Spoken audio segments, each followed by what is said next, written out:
ఎండల కన్నే సోకని రాణి పల్లెకు రాణి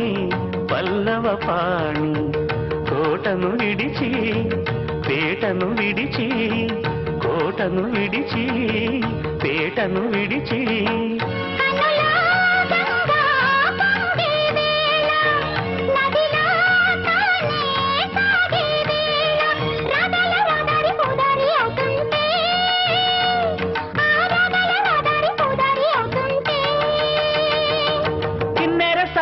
వచ్చిందమ్మా వెన్నెల పైటేసి